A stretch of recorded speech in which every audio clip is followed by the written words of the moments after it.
ভারতীয় সীমান্তরক্ষীর চোখে ধুলো দিয়ে প্রতিনিয়ত পারাপার হচ্ছে বাংলাদেশি নাগরিকরা ভারতে। তা আবারও লক্ষ্য করা গেল উদয়পুর রেল স্টেশনে। বৃহস্পতিবার সকাল 7:30 নাগাদ উদয়পুর রেল স্টেশনে গ্রেপ্তার হয়েছে 4 জন বাংলাদেশি নাগরিক। এর মধ্যে 3 জন যুবতী ও একজন নাবালক ছেলে রয়েছে। জানা যায় বুধবার রাত 8টা নাগাদ বাংলাদেশ ও ভারতের কাঁটাতারের সীমান্ত পার হয়ে ত্রিপুরার বিলোনিয়ায় প্রবেশ করে এই 4 জন বাংলাদেশি নাগরিক।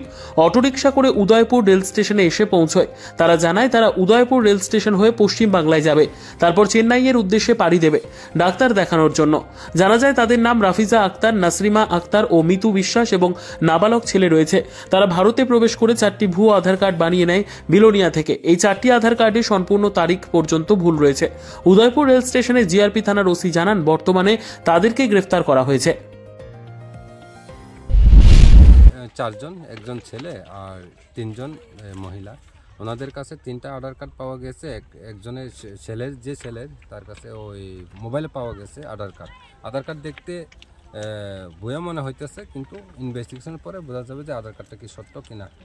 তারপরে তারা বাংলাদেশে 4 জন বাংলাদেশে, তারা ব্যাঙ্গালোর যাওয়ার শিয়ালদা হইয়া ব্যাঙ্গালোর যাওয়ার জন্য তারা এসেছে। তারা কেউ না কেউ গাইড করে নিয়ে এসেছে। তারা বলতেছে জায়গা বলতে পারে নাই। 1.5 ঘন্টা সময় অটোতে চড়ে তারা উদয়পুর রেল স্টেশনে এসেছে। এই জায়গা থেকে গাইড করে নিয়ে এসেছে। ওই যে মূল পান্ডা থেকে আইছে স্যার, এটা এখন পুলিশ পাওয়া গেছে। ওই পান্ডাটা এখনো হদিস পাওয়া যায় না, ইনভেস্টিগেশনে। কোন জায়গা থেকে আইছে স্যার? তারা বাংলাদেশ থেকে বিলোনিয়া বাইয়া আইছে। এমনই কটার সময় ধরা পড়ছে আপনাদের কাছে? আজকে কাঞ্চনজঙ্ঘা ট্রেনের আগে অনুমান 7টা 10-15 এমন হইতে পারে।